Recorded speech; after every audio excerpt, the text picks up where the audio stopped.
Hello everyone, welcome to back my YouTube channel S K G Jusari में आपका फिर से स्वागत करता हूं। देखो, कक्षा 10 का माध्यमिक शिक्षा बोर्ड अजमेर ने नया पाठ्यक्रम जारी कर दिया है। उस नए पाठ्यक्रम में कौन कौन से टॉपिक हटाए गए हैं, कौन कौन से टॉपिक नए जोड़े गए हैं। नए तो कुछ भी नहीं जोड़े गए हैं, पिछले साल की है उसमें ही 30% की कटौती की गई है, जैसा कि आपको थंबनेल में पहले से ही दिखाई दे रहा है। हम आज बात करेंगे इसमें कि 30% सिलेबस में कटौती की गई है वो कौन कौन से हैं। ये आपका एक प्रश्न पत्र जो सवा तीन घंटे का होगा, 80 अंक का होगा, 20 17 अंक और 100 पूर्णांक होंगे इसमें टोटल। देखो, हम बात करते हैं इसकी। सबसे पहले इसके आपके 4 पार्टों में इसको डिवाइड किया गया है। आपको पता होगा, पहले एक तो हिस्ट्री हो जाएगा, इसके अलावा एक ज्योग्राफी हो जाएगा, इकोनॉमिक्स हो जाएगा और नागरिक शास्त्र जिसको हम क्या कहते हैं, पॉलिटी कहते हैं। हम बात करेंगे इनकी। ये 4 सब्जेक्ट आपके, इन चारों सब्जेक्टों में 4 किताबें आपके। 4 किताबें मैं आपको स्टार्ट वैसे ज्योग्राफी करवा चुका हूँ पहले से ही। उसका फर्स्ट चैप्टर मैंने स्टार्ट कर दिया था, सेकेंड अब आगे कराने वाला हूँ। उसका एक टॉपिक हो गया है, बिजी होने की वजह से नहीं करा पाया हूँ वैसे। देखो, हम बात करते हैं इनकी। सबसे पहले हम बात करते हैं हिस्ट्री की, इतिहास की बात करते हैं। इतिहास की हम बात करें तो इतिहास में आपके टोटल 5 चैप्टर है, ध्यान रखना। इतिहास में अभी इनको अंकों में डिवाइड वैसे नहीं किया गया है कि कौन सा चैप्टर कितने अंकों का है। वैसे प्रत्येक चैप्टर 4 अंकों का हो सकता है, तो ध्यान रखना। हम सबसे पहले बात करते हैं, इसमें पहला चैप्टर है यूरोप में राष्ट्रवाद का उदय। सिंपल टॉपिक है, ज़्यादा बड़े नहीं है। इसमें ही 6 टॉपिक है। कौन कौन से साथ में देख लेना, पूरा सिलेबस आप एक बार रिमाइंड हो जाएगा आपके दिमाग में कि बार बार ये चीज़ें आएगी तो पढ़ने में आपको दिक्कत नहीं आएगी। यूरोप में राष्ट्रवाद के उदय वाले इसमें कौन कौन से आपको पढ़ने हैं, तो देखो, फ्रांसीसी क्रांति इसके अंतर्गत आपको पढ़ना है। फ्रांसीसी क्रांति और राष्ट्र का विचार, यूरोप में राष्ट्रवाद का निर्माण, इसके अलावा क्रांतियों का युग जो 1830 से लेकर 1848 तक था। इसके बाद जर्मनी और इटली का एकीकरण है। हर बार यहाँ से प्रश्न पूछे जाने की संभावनाएं बनती है। इस बार भी 2023 के सत्र में यहाँ से प्रश्न पूछा गया था, ध्यान रखना। इसके अलावा राष्ट्र की दृश्य कल्पना और राष्ट्रवाद और साम्राज्यवाद। अब की बार जो यहाँ से पूछने की जो मेरे हिसाब से प्रश्न आएगा वो फ्रांसीसी क्रांति और राष्ट्र का विचार, ये प्रश्न पूछे जाने की इस चैप्टर से संभावनाएं बहुत बनती है। अगली हम बात करते हैं इस चैप्टर में, दूसरा चैप्टर भारत में राष्ट्रवाद। भारत में राष्ट्रवाद है इस चैप्टर के अंतर्गत। ये बिल्कुल सिंपल सा चैप्टर है, जो मैं आपको बताऊं 1990 से लेकर फर्स्ट वर्ल्ड वार से ले लेना, वहाँ से स्टार्ट होता है। ये 1914 से गांधी युग से प्रारंभ हो जाता है ये चैप्टर, और भारत आज़ाद होता है वहाँ तक ये चैप्टर। यानी मैं कह सकता हूँ मॉडर्न हिस्ट्री इसके अंतर्गत पूरी है। इसमें कौन कौन चैप्टर, इसमें कौन कौन से टॉपिक है, इसमें जो 4 टॉपिक है मुख्य इंपॉर्टेंट वो याद रखना। प्रथम विश्व युद्ध और खिलाफत आंदोलन पढ़ेंगे और प्रथम विश्व युद्ध के बारे में पढ़ेंगे। इसके अलावा असहयोग आंदोलन पढ़ेंगे। आंदोलन के भीतर अलग अलग धाराएं, यानी जितने भी आंदोलन रहे, जैसे गाँवों में उसकी क्या रही, बागानों में क्या है, शहरों में किस प्रकार से, वो इसमें पढ़ने हैं आपको। सविनय अवज्ञा आंदोलन पढ़ना है। सामूहिक अपनेपन का भाव पढ़ना है। राष्ट्रवाद की विचारधारा के लिए सामूहिक अपनेपन के भाव के बारे में भी पढ़ना है। नेक्स्ट है इसके अंतर्गत तीसरा चैप्टर है भूमंडलीकृत विश्व का बनना। आपको पता है ये चैप्टर बहुत ही अच्छा है, ध्यान रखना। ये ग्लोबल वर्ल्ड के बारे में इसमें बहुत सारी बातें बता रखी है, हम इनके बारे में पढ़ेंगे। इसमें कौन कौन से आधुनिक युग से पहले की बातें पढ़ेंगे। 19वीं शताब्दी 1815 से 1914 के बीच के काल को पढ़ेंगे, जो 99 साल का है। महायुद्धों के बीच अर्थव्यवस्था को हम पढ़ेंगे। इसके अलावा विश्व अर्थव्यवस्था का पूर्ण निर्माण और युद्धोत्तर काल, इनके बारे में इस चैप्टर में अध्ययन करेंगे हम। अगला चैप्टर है औद्योगिकरण का युद्ध, जो अपना 4th चैप्टर है। इस चैप्टर के अंतर्गत औद्योगिक क्रांति से पहले हाथ और श्रम का भाप शक्ति, उपनिवेशों में औद्योगिकरण, कारखानों का आना, औद्योगिक विकास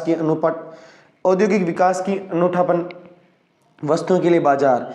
ये चैप्टर लंबा है लेकिन शॉर्ट चैप्टर है, ज़्यादा दिक्कत नहीं आएगी इसमें। एक लास्ट चैप्टर बचता है इसके अंतर्गत मुद्रण और संस्कृति। मैं कह रहा हूँ यहाँ से ये 2 नंबर का चैप्टर होता है, एक नंबर के यहाँ से क्वेश्चन पूछे जाते हैं। बहुत बड़ा चैप्टर है ये। इसके मल्टी चॉइस क्वेश्चन यानी MCQ वाले प्रश्न भी पढ़ लोगे ना आप, तो सारा क्लियर हो जाएगा, ये ध्यान रखना। तो इस चैप्टर में कुल मिलाकर 9 टॉपिक है। मैं अभी भी कह रहा हूँ 2 नंबर का था पिछले साल ये। MCQ आएंगे, मल्टी चॉइस क्वेश्चन आएंगे, यहाँ वस्तुनिष्ठ कहते हैं जिसको एबसद वाले कहते हो आप लोग, वो आएंगे। इस चैप्टर में मुद्रण, संस्कृति और आधुनिक दुनिया के बारे में बता रखे हैं। इसमें कुल 9 टॉपिक दे रखे हैं। फालतू का इतना बड़ा चैप्टर है, ध्यान रखना है। इसमें से मैंने अभी बार बार कहा MCQ वाले क्वेश्चन पढ़ लेना यहाँ से। अगला चैप्टर है अपने पुस्तक का नाम है समकालीन भारत, जिसको हम ज्योग्राफी कह रखते हैं। इसमें आपके टोटल कितने चैप्टर है, इसके अंतर्गत आपके टोटल 7 चैप्टर है। इन सातों के बारे में आपको डिटेल से अध्ययन करना है। वैसे मैं पहला चैप्टर संसाधन और विकास को अच्छे से पढ़ा चुका हूँ, इस संसाधन और विकास। इसके बाद में दूसरा, जिसको हम रिसोर्स एंड डेवलपमेंट कहते हैं, दूसरा चैप्टर है वन और वन्य जीव संसाधन, जो भी अपना चल रहा है यूट्यूब पर इसकी क्लास, वन और वन्य जीव संसाधन। अगला नेक्स्ट है इसमें जल संसाधन वाला। ये चैप्टर यहाँ से प्रश्न पूछे जाने की एक ही संभावना है सबसे, यहाँ से पूछा जाता है बहुउद्देशीय नदी परियोजना के बारे में पूछा जाता है और जल संसाधन प्रबंधन के बारे में पूछा जाता है। इसके अलावा कोई ज़्यादा प्रश्न यहाँ से बनने वाला नहीं है। तीसरा, चौथा चैप्टर है कृषि।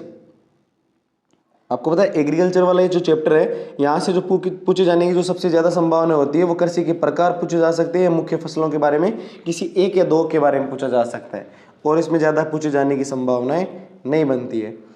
अगला चैप्टर है अपना खनिज तथा ऊर्जा संसाधन।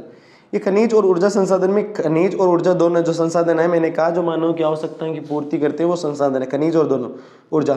यहाँ से आपके 2-2 नंबर के 2 क्वेश्चन आएंगे, आने की संभावनाएं बनती है।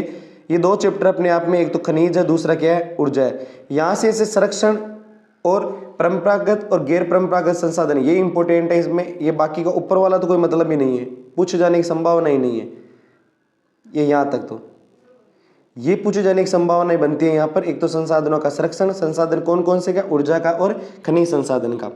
इसके अलावा परंपरागत और गैर परंपरागत, इनके बारे में बातचीत, और खनिजों का संरक्षण कैसे किया जाता है, ये पूछे जाने की यहाँ से संभावनाएं बनती है। अगला है मैन्युफैक्चरिंग इंडस्ट्रीज, विनिर्माण वाला चैप्टर है। इस विनिर्माण वाले चैप्टर में आपको मैं भी बता देता हूँ आपको, यहाँ से प्रश्न विनिर्माण के महत्व नहीं, उद्योगों का वर्गीकरण, यहाँ से प्रश्न पूछे जाने की संभावना होती है। और इसके अलावा पर्यावरण निम्नीकरण की रोकथाम के लिए जो उपाय किए वो यहाँ से बहुत इंपॉर्टेंट प्रश्न बनते हैं। अगला चैप्टर है राष्ट्रीय अर्थव्यवस्था की जीवन रेखाएं। यहाँ से राष्ट्रीय अर्थव्यवस्था की जीवन रेखा, ये वैसे ज्योग्राफी में इसको 3rd सेक्टर कहा जाता है, ध्यान रखना। तृतीय क्रियाकलाप कहा जाता है इसे, इसको 2nd क्रियाकलाप कहते हैं, 2nd। और कृषि वाले को प्रथम क्रियाकलाप कहा जाता है। देखो इसके अंदर बीमा, बैंकिंग, परिवहन, संचार, इन सभी का अध्ययन किया जाता है। वही यहाँ पर है, देखो परिवहन आ गया, जिसमें स्थल और रेल परिवहन, पाइपलाइन है, जल परिवहन है, समुद्री पतन, वायु परिवहन, और संचार सेवाएं आ गई, अंतर्राष्ट्रीय व्यापार आ गया, पर्यटन एक व्यापार के रूप में। तो तृतीय क्रियाकलाप के बारे में इसमें आप अध्ययन करना है आपको इसमें। अगला पुस्तक का नाम है लोकतांत्रिक राजनीतिक। इसमें पहले 8 चैप्टर हुआ करते थे, वर्तमान में इसमें आपको कितने 5 चैप्टर पढ़ने पड़ेंगे इसमें से आपके 3 चैप्टर यहाँ से हटा दिए गए थे, ध्यान रखना। साझेदारी, वो ही सत्ता यानी हम शक्ति या शासन, उसके बारे में बात है, उसकी साझेदारी वाले। इसमें आपको बेल्जियम और श्रीलंका के उदाहरण के आधार पर इसको पढ़ना है कि सत्ता की साझेदारी क्यों जरूरी है। दूसरा यहाँ से चैप्टर है संघवाद। संघवाद के बारे में डिटेल से अध्ययन करें। भारत में संघीय व्यवस्था के बारे में अध्ययन, संघीय व्यवस्था कैसे चलती है, भाषाई राज्य, भाषाई नीति, केंद्र और राज्य के संबंध में किस प्रकार का संबंध है, भारत में विकेंद्रीकरण, छोटा सा है, ज़्यादा नहीं है इसके अंतर्गत भी। अगला है चैप्टर जाति, धर्म और लैंगिक मसले। लैंगिक मसले और राजनीतिक, महिलाओं का राजनीतिक प्रतिनिधित्व, धर्म, सांप्रदायिकता। यहाँ से जो प्रश्न पूछा जाता है ना, वो सांप्रदायिकता से पूछा जाता है, कई बार पूछा गया है। इसके अलावा महिलाओं की राजनीतिक प्रतिनिधित्व है, कम क्यों है, कारण क्या है इसके, वो। अगला है राजनीतिक दल, जो पॉलिटिकल पार्टियां होती है ना भारत में, उनके बारे में इसमें अध्ययन किया गया है, ये याद रखना। इसके अलावा अगला है लोकतंत्र के परिणाम, यानी आउटकम ऑफ डेमोक्रेसी, इसके बारे में भी आपको अध्ययन करना है। नेक्स्ट है अगला अर्थव्यवस्था। अपनी जो 4th किताब है इसकी हमने हिस्ट्री की बात की, ज्योग्राफी की बात की, पॉलिटी की बात की थी। इकोनॉमिक्स बहुत मायने रखती है, समझने पर बहुत ज़्यादा जोर दिया जाता है इसके अंतर्गत। ये 5 चैप्टर है इसके अंतर्गत, और पढ़ने में भी बहुत मजा आता है। कम, ये 20 नंबर की है अपने, और सब चैप्टर ज़्यादा बड़े नहीं है, छोटे छोटे हैं, और जितना ज़्यादा इस पर समझने पर फोकस दिया जाएगा, आपकी उतनी इसमें पकड़ मजबूत हो जाएगी, और अच्छे नंबर या अच्छे इसमें स्कोर कर सकते हो कवर। देखो इसमें चैप्टर पहला डेवलपमेंट यानी विकास, बिल्कुल सीधा सरल टॉपिक है ये। विकास का वादा, विभिन्न इसके लक्ष्य, कि विकास किसी के लिए हानि है, किसी के लिए लाभ है। वो ये कि एक व्यक्ति के लिए लाभ है तो किसी दूसरे व्यक्ति के लिए वो हानि है, इसके बारे में। इसके अलावा विकास के मापदंड कौन कौन से हैं उनका अध्ययन करेंगे। विकास की दुनिया में तुलना किस प्रकार से कीजिए उसके बारे में बातचीत करेंगे। सार्वजनिक सुविधाएं और विकास की धारणीयता के बारे में यानी सतत पोषणीय विकास के बारे में भी इसमें अध्ययन करेंगे। मैंने आपको इसके बारे में पहले बता चुका हूँ। देखो अगला है भारतीय अर्थव्यवस्था के क्षेत्र। मैंने कहा भारतीय अर्थव्यवस्था के 3 क्षेत्र है प्रमुख, प्राथमिक, द्वितीयक और तृतीयक। अभी मैंने थोड़ी देर पहले बताया था, तीनों क्षेत्र हो गए ये, इनके बारे में पूछा जा सकता है। इसके अलावा इसमें दूसरा टॉपिक संगठित और असंगठित है। इसके अलावा इसमें तीसरा टॉपिक स्वामित्व पर आधारित क्षेत्र और सार्वजनिक और निजी। इसमें स्वामित्व के आधार पर 3 होता है, एक तो व्यक्तिगत होता है, एक सार्वजनिक होता है, एक निजी होता है। एक व्यक्तिगत हो गया जिसको हम निजी क्षेत्र कहते हैं, एक सार्वजनिक हो गया, एक कौन सा हो गया, सहकारी हो गया है। ये 3 क्षेत्र होते हैं इसके अंतर्गत। अगला इसमें जो चैप्टर है मुद्रा और साख, बिल्कुल सरल चैप्टर है, कोई इसमें ज़्यादा नहीं है। मुद्रा के इसमें एक माध्यम, यहाँ से प्रश्न पूछे, मुद्रा विनिमय का एक माध्यम है जो बहुत ही सिंपल क्वेश्चन है। इसके अलावा आधुनिक मुद्रा के आधुनिक रूप, अपने क्रम भी पढ़ा है, पहले धातु की मुद्रा चलती थी आपको पता है। उसके अलावा पत्रों की मुद्रा भी थी। बैंकों की ऋण संबंधी ऋण के बारे में हम इसमें अध्ययन करेंगे, लोन किस प्रकार से मिलता है, कौन देता है, कौन क्या, बैंकिंग की गतिविधियां पढ़ेंगे। इसके अलावा हम साख के 2 विभिन्न स्थितियां देखेंगे कि उसके फायदे और नुकसान के बारे में। साख जैसे हम देखेंगे 2 प्रकार का साख दिया जाता है, एक ग्रामीण क्षेत्र में साख दिए जाते हैं जिसको हम कह सकते हैं औपचारिक अनौपचारिक की बात करेंगे यहाँ पर। इसके अलावा साख इस ऋण की शर्तें, भारत में औपचारिक क्षेत्र में साख निर्धनों के लिए स्वयं सहायता, जो आपको पता है ये हेल्प ग्रुप होता है ना, इसके बारे में SHG सेल्फ हेल्प ग्रुप होते हैं ना, उनके बारे में यहाँ से प्रश्न पूछे जाने की संभावनाएं ज़्यादा बनती है, ध्यान रखना। नेक्स्ट है इसमें, ये सबसे सरल टॉपिक वैश्वीकरण और भारतीय अर्थव्यवस्था। बिल्कुल सरल है कि वैश्वीकरण किसे कहते हैं, भारत में उत्पादन को आपस में जोड़ने का सबसे बड़े माध्यम कौन कौन से हैं, विदेशी व्यापार और बाजार का एकीकरण, वैश्वीकरण को संभव बनाने वाले कारक, जैसे वैश्वीकरण को संभव बनाने वाले कारण व्यापार हो गया, परिवहन हो गया, संचार हो गए, इन कारकों के बारे में। इसके अलावा यहाँ पर WTO के बारे में हम अध्ययन करेंगे, वर्ल्ड ट्रेड ऑर्गेनाइजेशन के बारे में। भारत में वैश्वीकरण के क्या प्रभाव रहे, क्या इसकी वजह से महंगाई बढ़ी है, बेरोजगारी घटी है या नहीं घटी है, वो इसमें अध्ययन करना पड़ता है। इसके अलावा न्याय संगत वैश्वीकरण के लिए संघर्ष के बारे में बातचीत की जाती है इसमें। अगला टॉपिक है उपभोक्ता के अधिकार। उपभोक्ता के वैसे 8 अधिकार हैं, हम 6 अधिकारों की इसमें चर्चा करेंगे, कौन कौन से अधिकार है। इसके अलावा अधिकारों की मांग कहाँ से हुई थी, मैंने कहा USA से हुई थी, आपको बताया था उस समय। भारत में इसकी शुरुआत कहाँ से हुई थी, कब ये कानून बना था, उपभोक्ताओं के लिए जानने के लिए कौन कौन सी बातें होती है, ऐसे कुल मिलाकर ये सारी चीज़ें इसमें कंप्लीट हो जाती है। अब बात करते हैं इसमें, देखो आपका ये SST का पाठ्यक्रम यहाँ पर कंप्लीट होता है कि आपके सिलेबस में कौन कौन सी चीज़ें हैं, क्या पढ़ना है, किस प्रकार से पढ़ना है। तो आप कंटिन्यू बने रहें। जय हिंद।